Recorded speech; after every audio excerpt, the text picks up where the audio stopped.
isn't it? Yes. Yes. There's a No, little snow on the ground.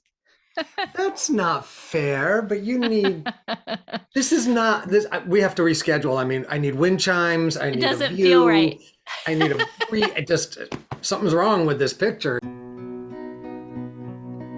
Tracy Rhodes is the author of the book, Not All Who Wander Spiritually Are Lost, A Story of Church. She is a writer and Bible teacher and blogs regularly at tracesoffaith.com. You can follow Tracy where I found her on Twitter. She can be found with the username Traces of Faith. Tracy's upcoming book, Shaking Ground, What to Do After the Bottom Drops Out, will be available July 19th, 2022. We're going to talk more about that, but I'm going to let Tracy tell you all about it. Tracy, thank you so much for joining us in Conversation With. Yeah, Kevin, thanks for having me again. It's wonderful to get to have another conversation. Um, I'm going to ask you to read something that you've selected. And this is a okay. little different than what I usually do. And everyone who is a regular viewer or listener knows that I asked usually an author to read something. And just to let you know, I usually select that reading. And today I said, no, this is your second go round. Tracy's welcomed back today to In Conversation With. And I asked her to surprise me. Would you mind reading what you chose? Sure. Sure. And actually, I am uh, part of what struck up this next round of conversation with Kevin and I is that in the book, I asked his permission to use some of the interview script from the last time that we spoke and kind of created that into an essay of sorts. And so, Kevin, I am going to read part of that essay that our conversation just really stuck with me. It's something I mulled over in my mind at various times. And, as you'll see, as we talk a little bit more about the book and the topics that it covers, it fits so perfectly in with the book itself. And so I asked my editor, can I go back and just literally type out some of the script of our conversation? And she said that that would be perfectly fine. So I'm actually going to the end of the essay. And so we've already unpacked a lot of the conversation that Kevin and I had that day. And then I close it with these words. In preparing for the interview, I gave some thought to a Bible character who could help us better understand what Kevin had gone through. Job came to mind. When the book of Job starts out, readers are told he has it all. God even brags on Job to Satan. Have you considered my servant Job? There is no one like him on the earth, a blameless and upright man who fears God and turns away from evil. Job 1:8. In this initial conversation, Job's story responds to the timeless question, why do bad things happen to good people? God allows Satan to wreak havoc in Job's life. He loses his children, livestock, and property. Then his health deteriorates. What remains, his wife and friends, aren't much in the way of consolation prizes. Job's world gets shaken up like a snow globe. Then someone comes along and throws that object against a concrete wall. It's important to keep in mind the entire book, our enemy, is behind the whole mess. After all these bad things happen to Job, we read some pieces of bad advice from friends, some nagging from his wife, some serious lamenting from Job, and finally, a closing word from God. This book is not about easy answers. As I told Kevin in our conversation, God is God.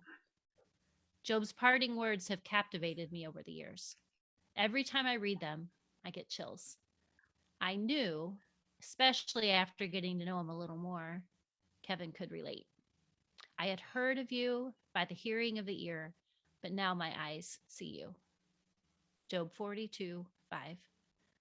The question becomes then, how do we walk alongside one another when we can't fix it? When there are no easy answers? When we feel nervous about knowing what we know, but want to be at the very least a kind human and more, a vessel of the hope Jesus offers? As I told Kevin, we never want to appear insensitive. sometimes I feel like Christian people, those representing Jesus, can try to give easy answers. And I don't in any way want to negate what happened to you. All I know is that my faith has taught me, whether it's something I'm going through or the things you've gone through. We could both list a ton of people. Jesus just makes that better. His presence is healing. Suppress the desire to offer answers. Don't walk away. Use the kindest words you know, which may include a scripture or two, and it might not. Bring the individuals to Jesus through prayer, through your presence. He is the only one who truly heals. You know, I'm hearing you read the words aloud made me cry. Mm-hmm. Just the same way when I first read it, I think, and when I reread it. We're going to talk about a couple of things. We're going to riff off this, which is always a good thing to do. I'm going to Yeah. start with snow globes. I'm going to start with snow globes. Um, a lot of people would identify with that, it's like our lives get shaken up like a snow globe. And now when it's all shaken up, it's like, and you're right, that's exactly how my life felt. Yeah. My life would get shaken up. I couldn't stand another second of it. And then someone would just come up, pick up the snow globe and smash it against the wall, just smash it. And my life would explode, implode. I just felt destroyed over and over again. And you start to wonder when so many times, even if that snow globe could take a few hits, how many, you know what I mean? How many cracks and breaks could it take before it just became, of course, destroyed would be one thing, and that could be death, destruction. A lot of people like me were, and this is a trigger word for some people, so just take a breath, but, have had suicidal tendencies, suicidal opportunities, and have attempted, as I have, to end our lives. And it just feels like that brokenness reflects a couple of things. Number one, the unfairness of it all, right? Just how come?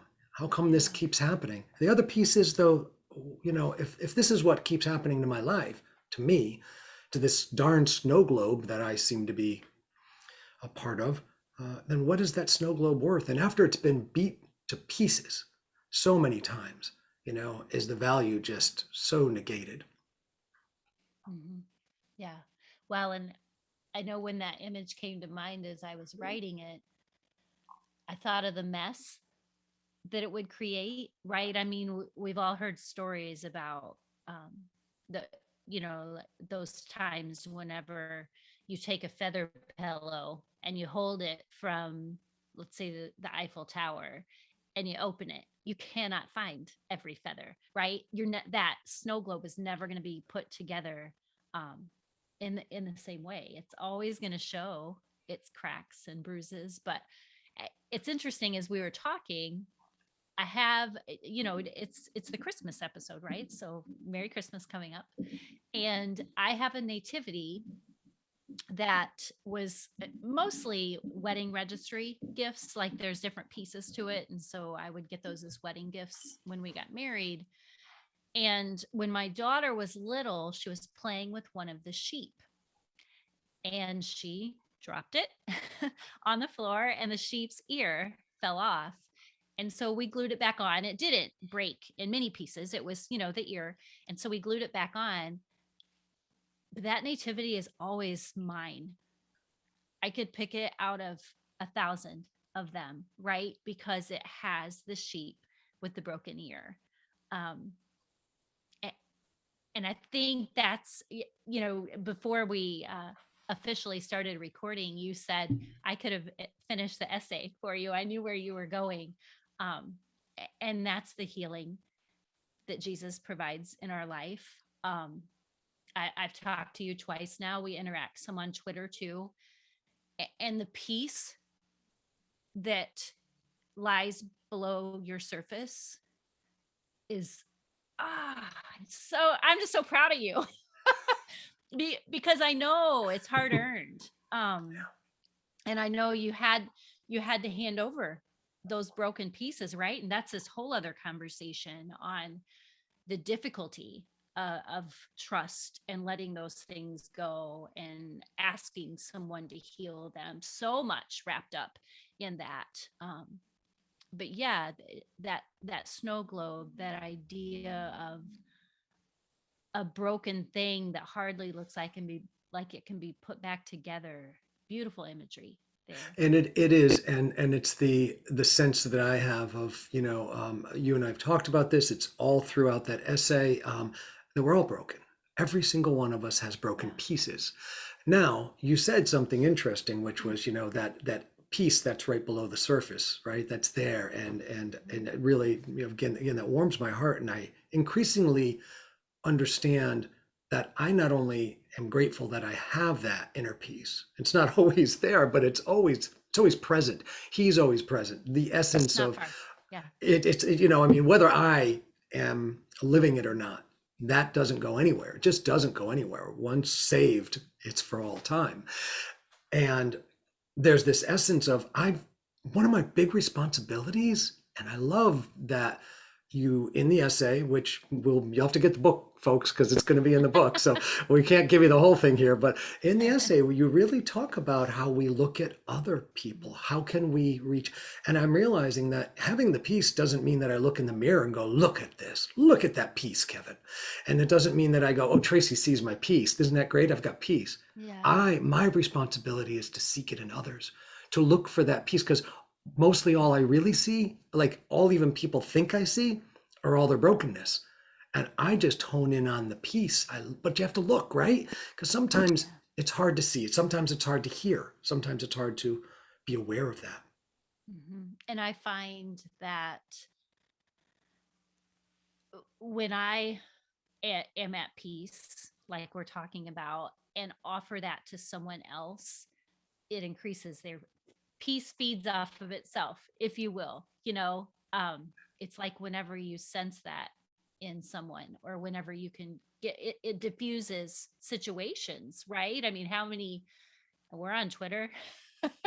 We know how quickly things can escalate, and your peace and your response can remove the angst, that's starting to build. I find that all the time.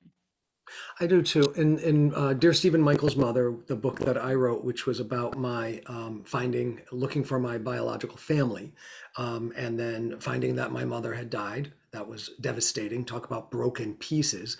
Finding that not only had she died in a terrible automobile accident, but her husband, who was not my father, but the father of my three siblings that I didn't grow up in and just met them later, he had come out of the crash in a coma, and then when he came out of the coma, he was blind.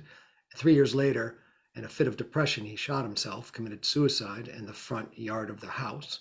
Which, my siblings, this is all before I ever knew them. So by the time I found my family, Yeah, the broken pieces were they were real. unfathomable broken pieces. Yeah. And I remember writing in the book about my brokenness and about meeting them for the first time and being in Colorado. And I met Julie first, that's my sister. And I met John, and then I met my brother James. And at the end of that time, when I was talking with James, we referred back to, in our conversation, we referred to my brokenness and how hard it was for me.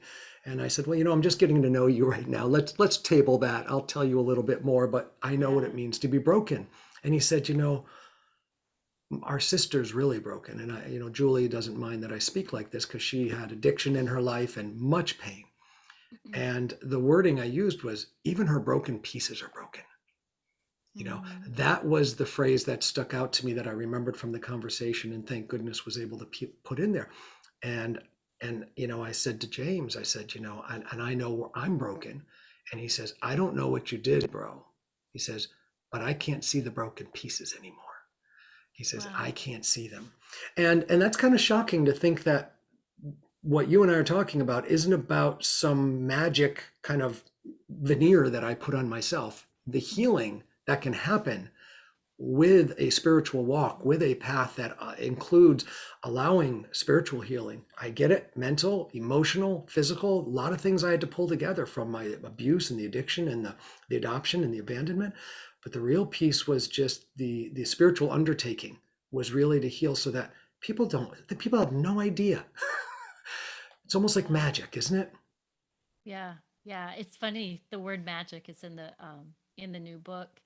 And the premise behind Shaky Book or Shaky Ground is developing spiritual practices. And the list is a little unconventional. It's not always just, a certain kind of prayer, a certain kind of reading the Bible. There's quite, a whole book to it. Um, but making the point again and again that these spiritual practices work. Um, it- Magic in that eventually they work. I don't know that they're as quick, sometimes necessarily as a magic trick is, but the divine working that they do. And I make the argument that the sooner you can make them a regular practice, a rhythm to your life versus, oh gosh, I'm in trouble. I'm going to go ahead and try these things.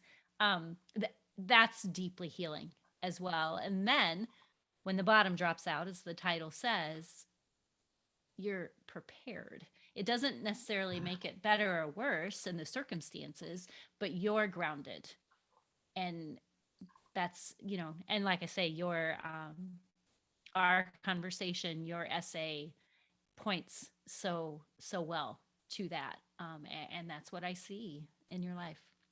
Well, it's interesting because everyone wants to rewrite a title or a subtitle in their own image, and yours is perfect for you and perfect for the book. Shaky Ground: What to Do After the Bottom Drops Out. We had an interesting conversation at the beginning when I first typed that, and I said, "Is that a question or a period?"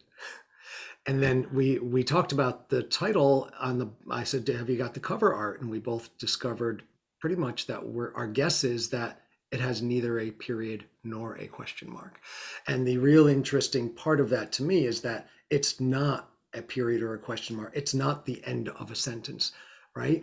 So I would reword it. What to Mm. do? Shaky ground. What to do after the bottom drops out again and again and again and again and again and again, or it could Yeah. be, instead of what to do after, what to do when the bottom drops out. Yep. We The played with the important, word when. Yeah, I'll because it's bet you going to did. happen. Ah, Hmm.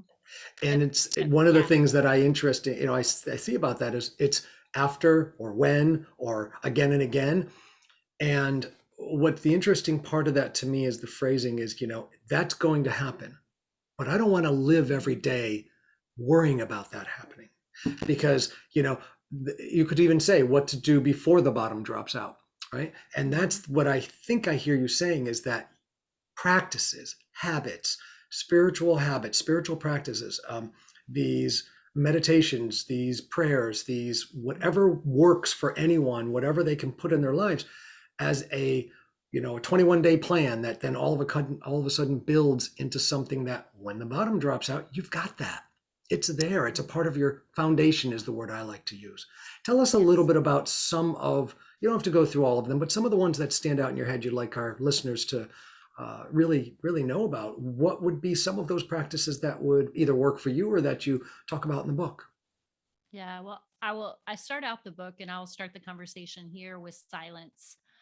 Um, I know I live in a rural area. Kevin joked with me when we first began talking today. I'm inside because it's winter. In the summer, I do my interviews outside and you can hear wind chimes and sometimes roosters and chickens. And so that's my background. That's the world that I live in. And so I share some personal stories about how that silence and that country living has been healing for me. But the first thing you quickly realize is that's not everyone's reality, right? And so I had read a book by a pastor in New York City. If I remember correctly, he lives in Harlem. And he wrote a book about having a spiritually formed life. And he said, as I was writing this book, I realized I come to it from such a different place because I have to find silence on the subway and I have to find silence when the taxi cabs are going by my apartment and this totally different environment. And what a good point to all of us, because that silence is findable anywhere. It's more about a stillness in us that happens.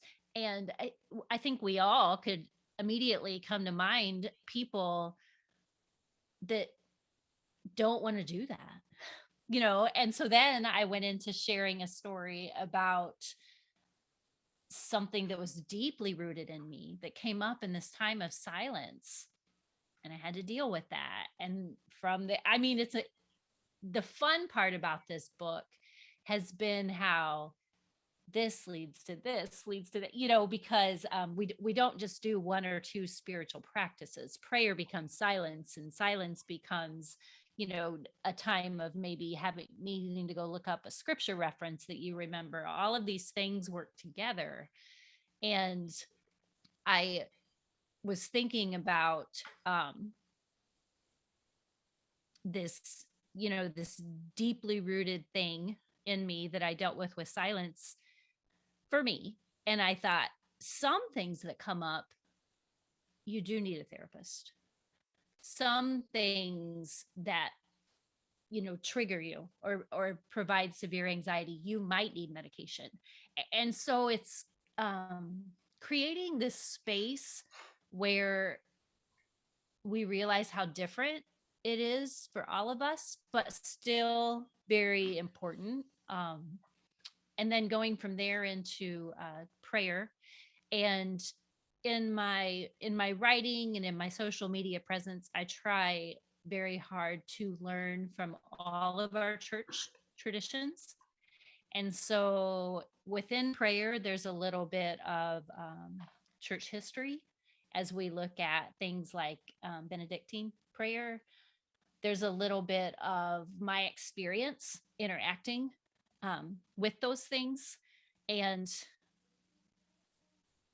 again, it was funny to me how things kept popping up again and again. Well, you can't really be silent and not turn into prayer.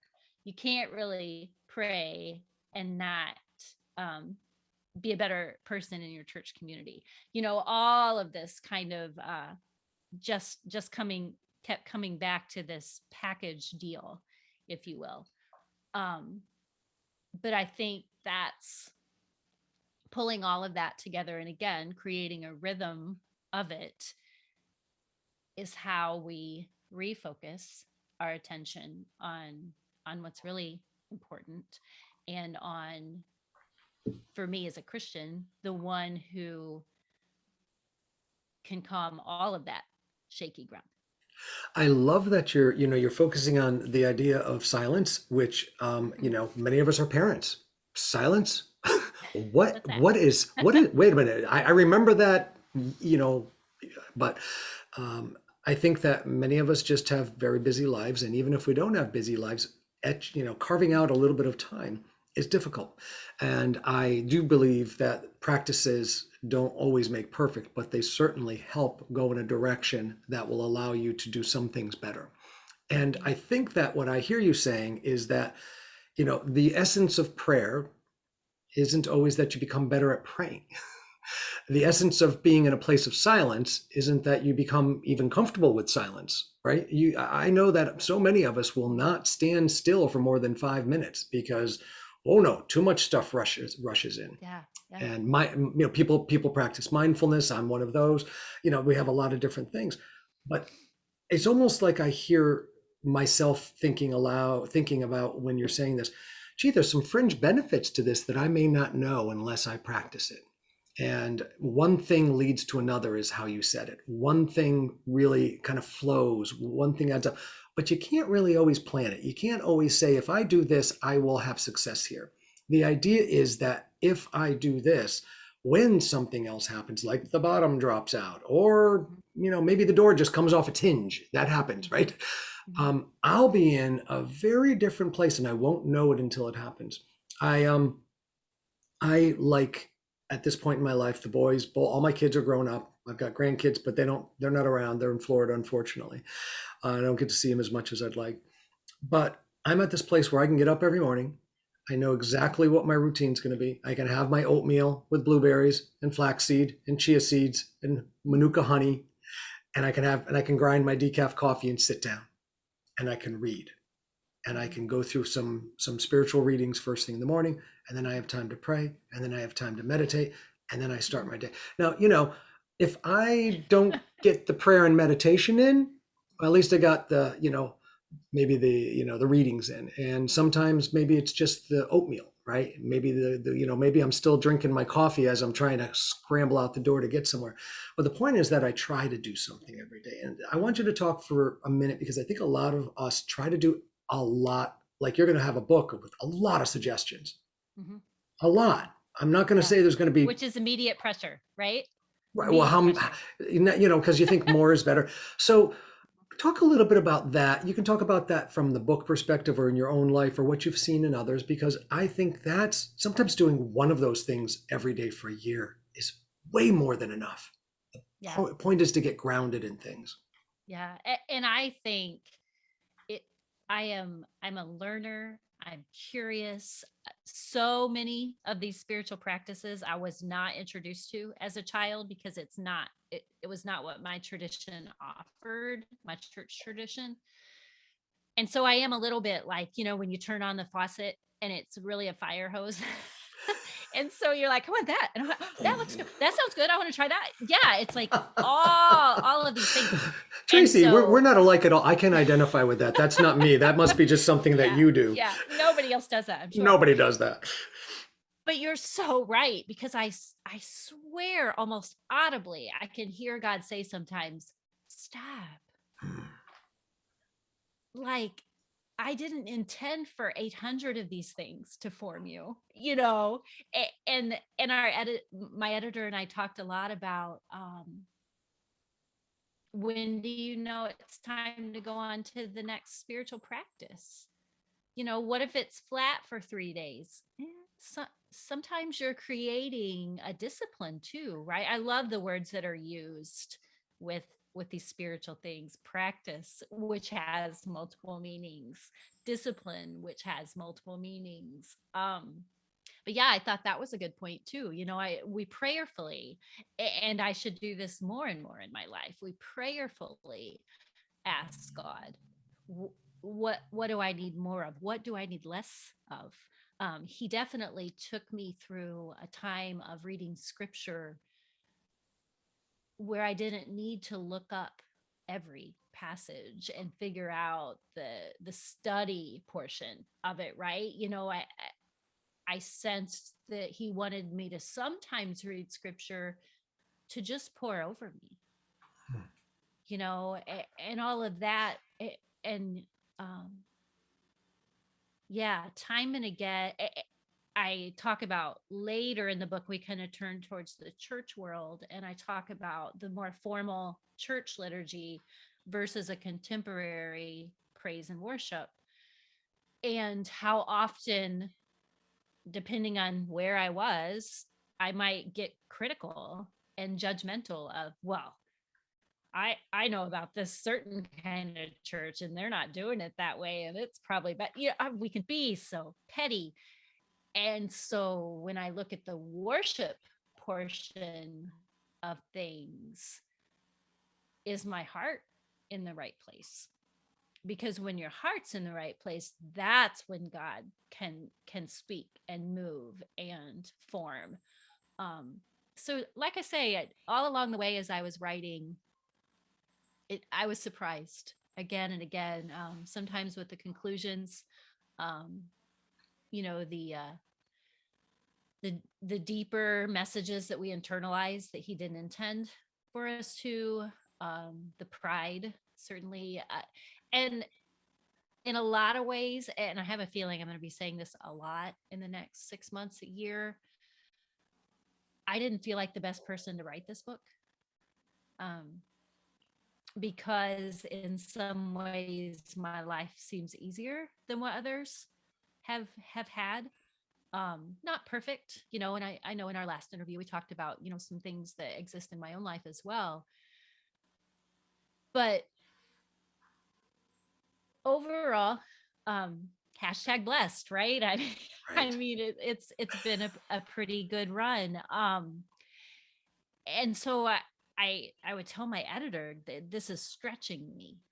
Yes, I know stories, but you can't just tell other people's stories. Like, I need to internalize it and personalize it for me too. And she, each time she would say, all I want you, only reason you're writing this book is because you're just a step ahead. That's it, just a step ahead. And that was helpful for me, because it's not, and my bottom's going to drop out sometime in such and such area. I mean, it happens in everyone's life and will again and again and again. um but ca- can I give you the wisdom that I have received by just being a step ahead of you? And I that's where I think wrote from. I think when you talk about some things like, sometimes God's saying, you have to listen, right? You say, God, what do you want from me? And sometimes it's like, well, I want you to do this more. And sometimes it's, I want you to do less. I was driving just the other day in the morning, and we could spend the whole next 20 minutes and I could get, a lot out of it, of course, telling you how my life has been a struggle. Like the bottom has it's been precarious at best. And much of, what I knew I needed to do was just turn back towards God. I was turning away, man, not turning away in a forceful way, almost. It wasn't willful as much as it was just oblivious. Like, geez, the way I kept saying it was, I know that I'm in the boat and the waves are crashing. I got to grab this rudder if you don't mind. Excuse me, God, can you please I got to do this. So Yeah. I didn't realize Yeah. what was Yeah. happening until it happened. And then I made then I'm crashing the boat into some rocks and wondering why things aren't going well. Then getting mad at God because this is all happening. You get the picture. But the other day I was in the morning and I said, I know exactly what I need to do. I need to go here, drive to the church. I'm going to be there. I'm going to do this. And so I got up in the morning and I got in the car and I'm starting to drive down the road and I started to pray in the car, which is a habit of mine. And I just made a decision. It's a 25-minute drive. I said, I'm going to pray the whole way.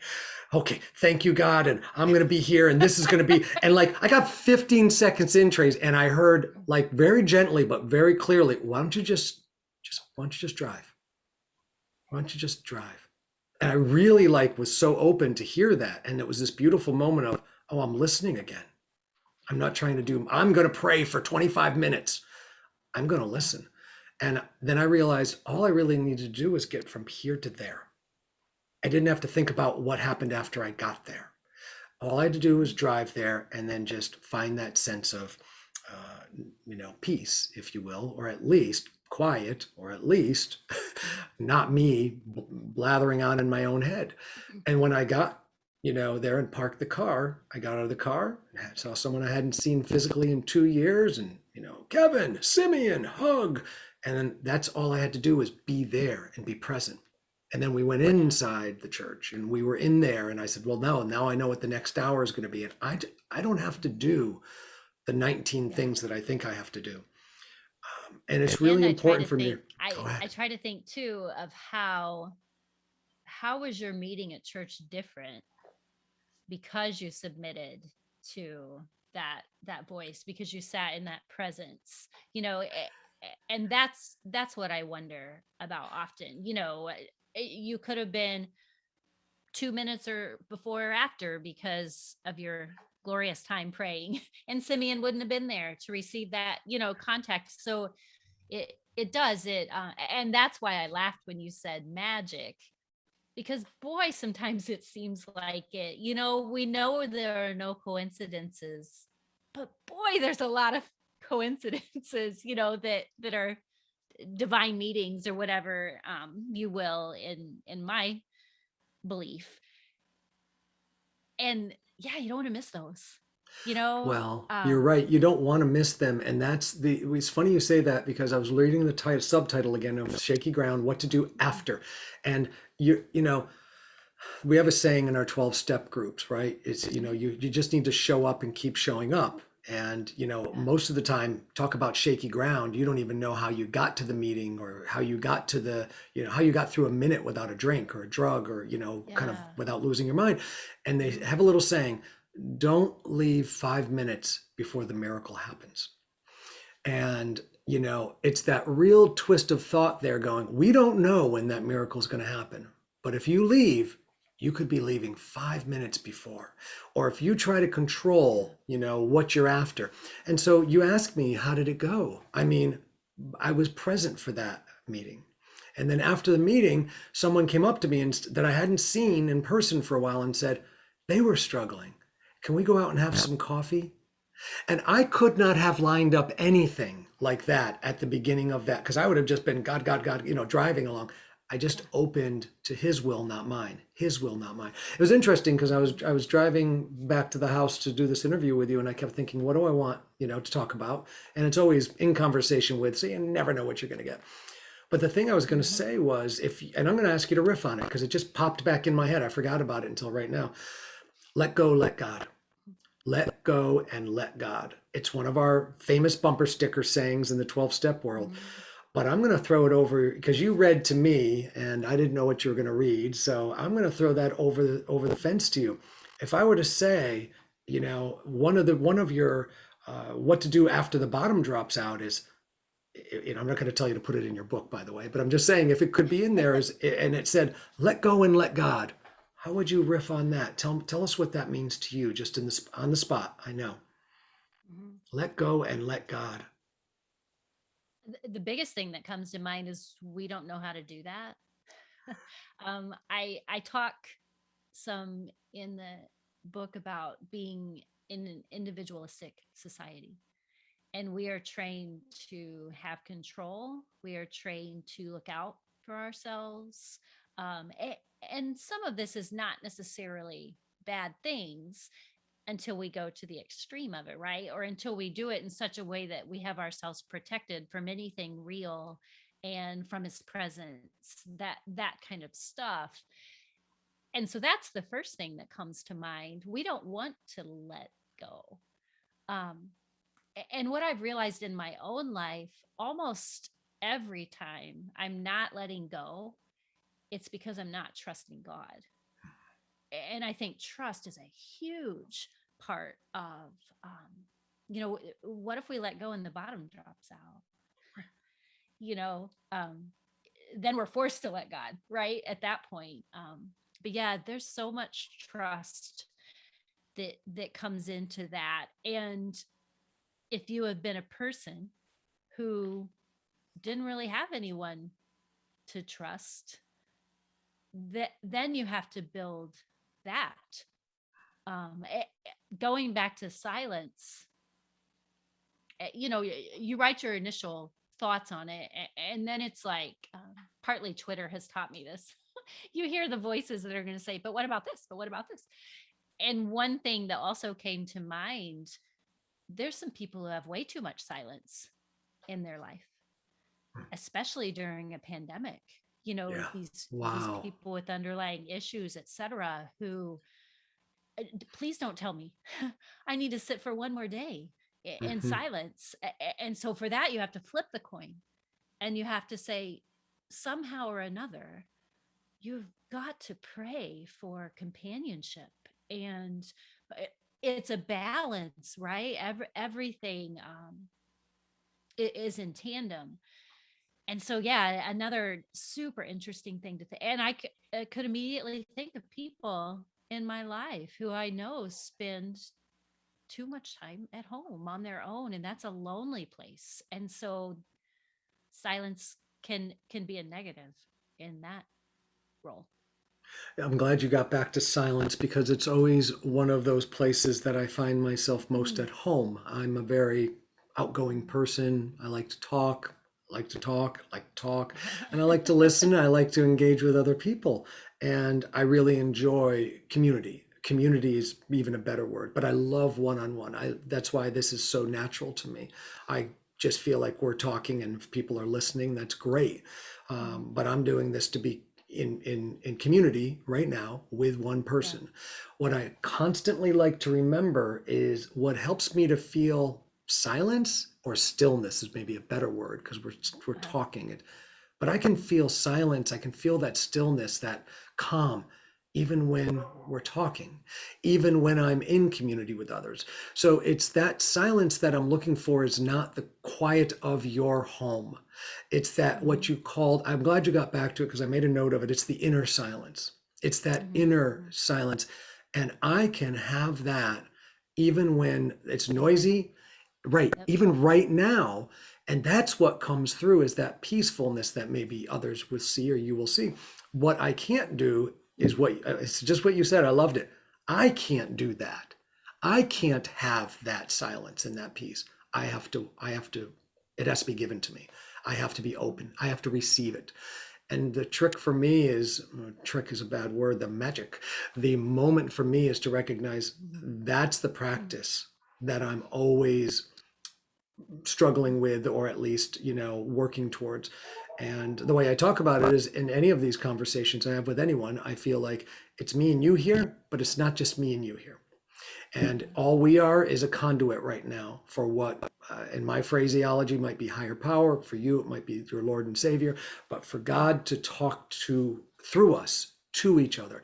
And that's a silence that is it's deafening in its peace. It's deafening in its foundation. It's, you hear it so loud and yet you recognize, I might say the angels are singing and I still feel centered and grounded and capable, because it's not me being centered and grounded and capable. It's me being centered and grounded and capable in him, in his strength, in his love, and his joy. And it's really important for me to remember the inner peace. It's not mine. It's just Mhm. not mine. People really struggle when I talk about that a lot. And so it's nice to have this conversation with you because I know you don't struggle with what I'm saying, and people want to say, but yes, it's yours. And I get that. And I say, but I You can't can't conjure claim, it. oh, I was going to say I can't claim it. Maybe that's a better word. I Mhm. can't conjure it, but I can Mhm. receive it. That's the better way, I Mhm. think. And I think then when two people like you and I are in community and talking, the word that came to my mind was communion. And that again has ramification after ramification. And I would go so far as to say if we are of the Quaker community, they would absolutely say that's communion is the exchange of Christ in one person to another. So Let's beautiful. Yeah, let's I'm so glad. I had no idea what, guys, I'm really, anyone who's listening or watching this, I had clueless about any of this conversation that we're having, and I'm really grateful because I think it's primarily what we would have planned if we could have. And again, maybe that's what's happening here, and it's an example of that. We really trusted God to lead us, and this is what happens.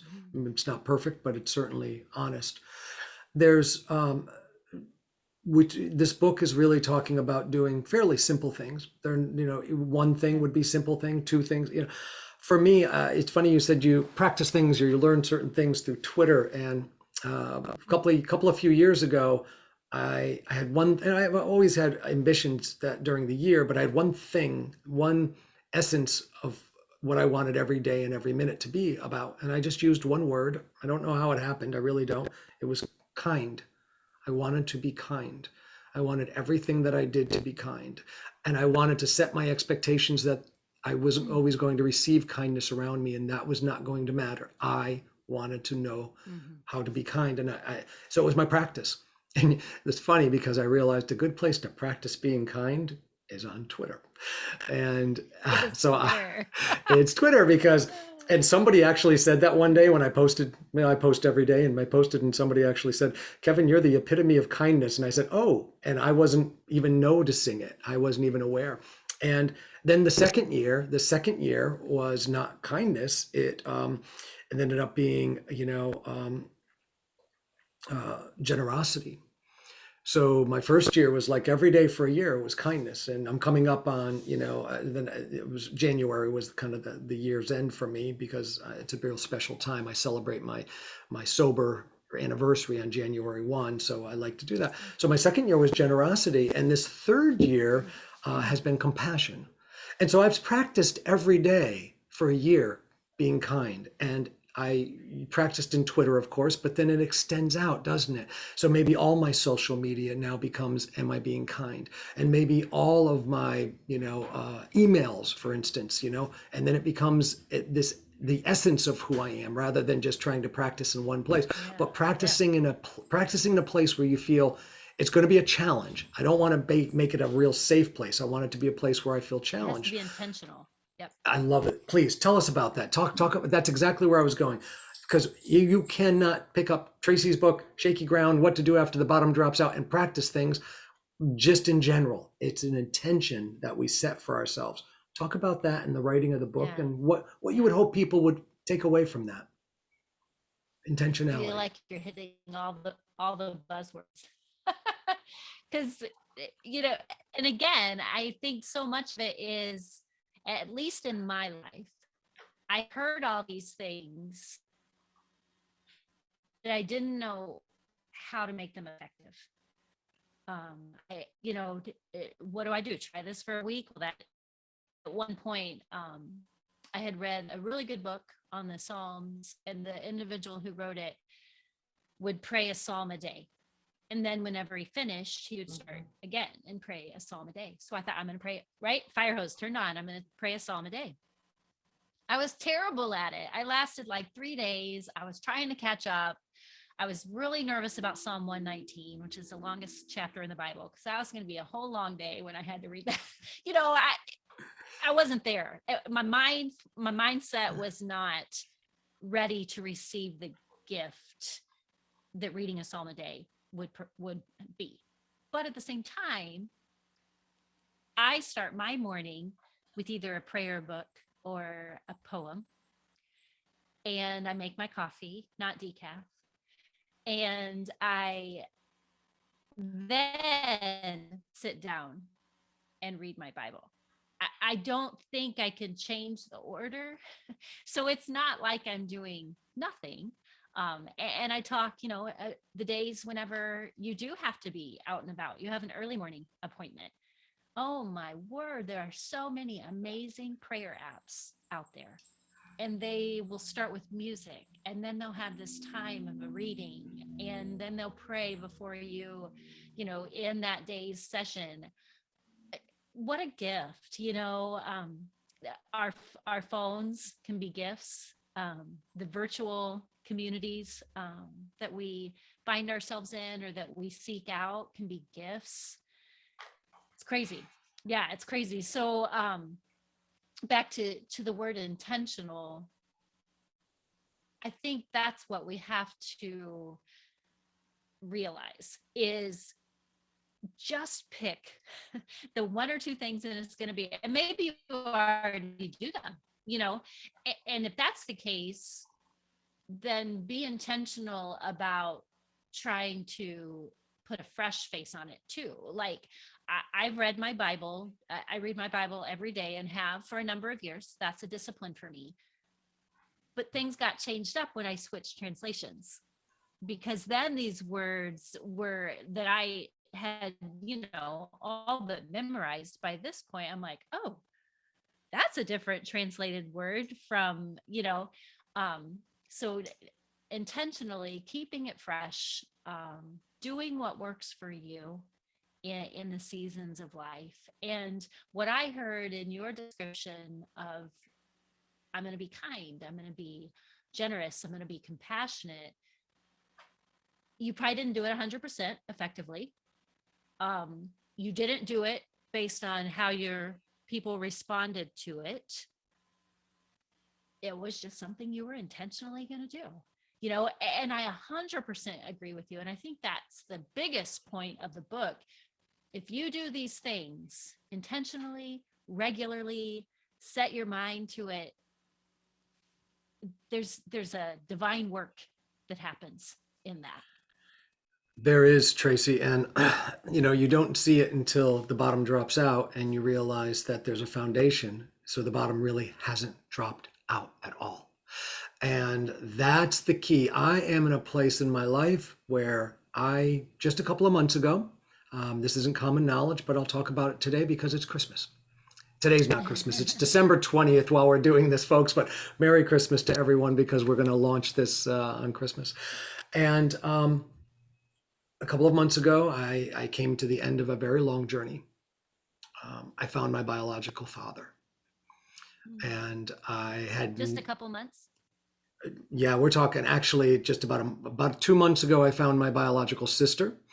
And then I found another biological sister, and then we did DNA testing, and then we figured out who my father was, and he's passed away. And if I tell you all the details, it'll spin your head again and again and again. And it was just a very incredible crescendo of, all it was really like the music's been playing, and all of a sudden you just see it all come to fruition. And all I could say was, look at what's been accomplished. Look at all that's been accomplished. And the biggest key for me was to remember that it wasn't just happening in the moment when it seemed to be coming to fruition. It had been happening for my life. It had been happening for many years. And I use the word accomplishment now, because a lot of times I want to say things like, look, I've earned this. I deserve this. And I think, I have earned and deserved things. I mean, it's rather than saying I haven't earned anything and I deserve nothing. I don't want to beat myself up anymore. But I'm never comfortable. I kind of get squirmy with those words because, earn, deserve, got to give all the glory, right? Not me. But there's the thing about it being accomplishing. And I recognize what happened, at the crucifixion, and something was accomplished, right? Something was, finished. And I recognize that if you had seen Christmas Day and said, this is going to be the beginning of something that is later going to be accomplished, you never, first of all, I don't know if anyone would want to take that journey or anyone would believe it was possible. And that's the idea of, for me, I'm not Christ. I'm not going to stand in those shoes, and I'm not even going to, I don't even want to look, it's very hard to look. But I can recognize that when things come to fruition in my life, as wonderful as they are, they're gifts that are being given to me. I have to receive them. But all this is just to say that as much as I may deserve it, maybe I've earned it because I've done my part. Because I did that one thing for every day of the year, I was kind, and maybe I did one thing for every. The guesswork is taken out of it for me anymore because I can stop at any moment, any breath of the day, and know that what's really been accomplished is I've been saved. What's really been accomplished is I've been given grace. And this finding of my father, as amazingly, beneficial as it is to me, it's kind of the tinsel on the tree.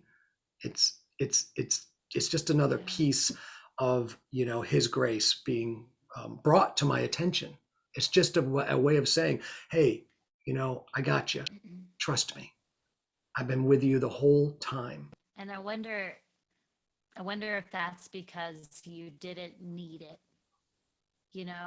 So many things we feel like we're not going to be complete until we have X, Y, or Z.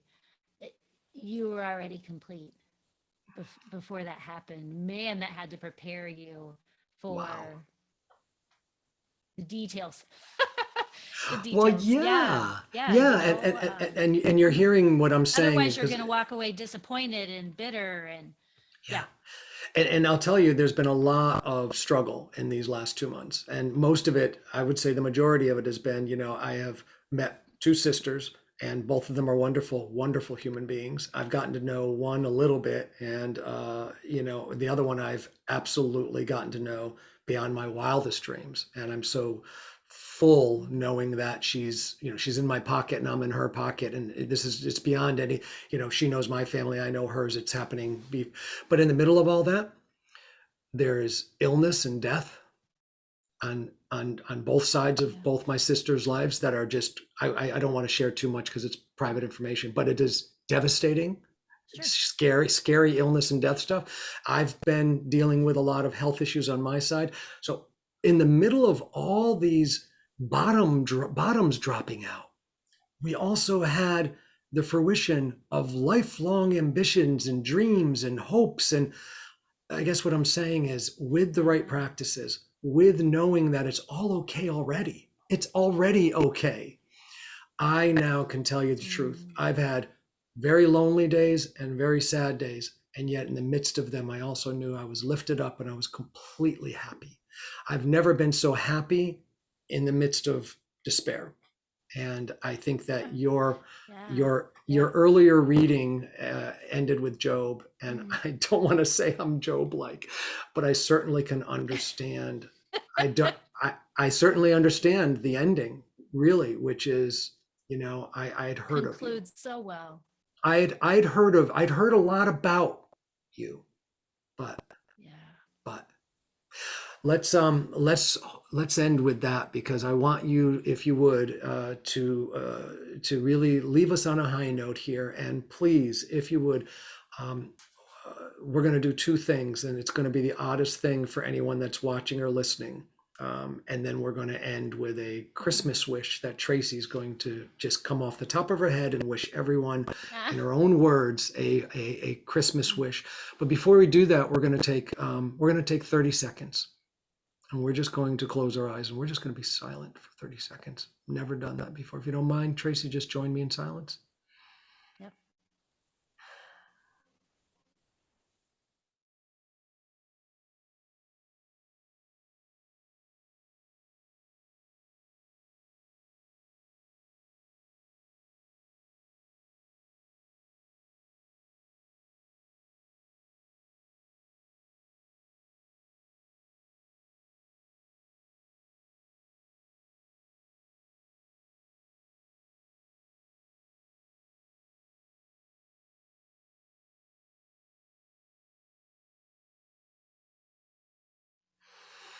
Thanks, Tracy.